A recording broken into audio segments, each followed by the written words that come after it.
Oh, hey guys, wanted to go over number 6, 7, 8, 9, and 10. Okay, so when you look at number 6, which shaded model represents 5/4? Okay, so I know that when I have it set up like this, you got to take the 4, goes into the 5, so it's more than one whole piece, right? So I know I can automatically eliminate this one, A and D, because I have to have a full piece together, right? So it's got to be B or C. So after I put 4 into that 5, it would be 1 with 1 left over, 1 over 4, because your bottom number doesn't change. So only one of these has 4 pieces, and only one has shaded, so your answer would be C. Okay, and then when you look at number 7, it says the numbers below are arranged from least to greatest.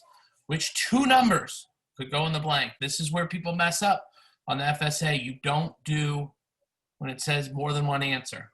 So I know that the number has got to fit between 2,200 and 2,300. So if it's not a 2 or a 3 in the hundreds, I know it's out. So 2,800, out. 2,400, out. Okay, 2,320. So I got my 300, my 300, and it would go, 20 would come before 50, so that would fit in there. So 2,320 would be one of your answers. 2,100 doesn't fit in there. Here's 2,200. So it's 2,280. 2,280 would come after 69, so it would fit in there. And 2,239 would come before this, so it wouldn't fit. So your two answers would be 2,320 and 2,280. All right, let's take a look at number 8.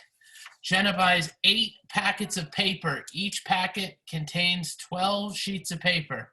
She uses 16 sheets of paper a week. How many weeks will it take her to use all the paper? Write your answer below.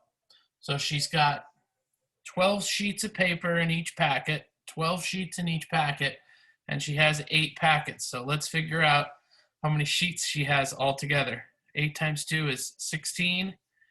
Carry the 1, 8, so she has 96 sheets of paper. She uses 16 sheets of paper per week. How many weeks will it last? So we've then got to take 16 and put it into the 96. So I think I just like to just try some numbers here and see if I put a 5 here. Yeah, I think the 5 is going to give me the answer. So 5, that would be 38, and then I would still have 4 sheets left over. So my answer would be 5. So see, I found out how many sheets of paper I had, then I divided how many sheets she uses per week into her total sheets, and I found out she would have enough for 5 weeks. Now she would still have 4 sheets left over, but that wouldn't be enough to finish another week because she would need 16. So your answer would be 5. Okay. Kenneth got on a train at 9:30 in the morning. He got off the train at 1:20 in the afternoon. How long was Kenneth on the train? Write your answer below. Okay, so he got on at 9 in the morning. I'm going to do my hours first. So if I go from 9:30 to 10:30, that's 1 hour. To 11:30, that's 2 hours. To 12:30, that's 3 hours. If I go a whole nother hour, I'll go too far. So I know that I have 3 hours. See, the 1, 2, 3 hours. Now I need to go from 30 minutes up to the 20. Well, to go from 12:30 to 1 o'clock, that would be 30 minutes, right? And then to go from the 1 o'clock to the 1:20, that would be 20 more minutes. So if I add those two together, I would get 50. So your answer would be 3 hours and 50 minutes. And you remember, you can solve these any way you want. I'm just showing you how I get the answer. And then we'll hang on just right there with number 9. So we'll talk about the rest later. All right? Talk to you guys soon.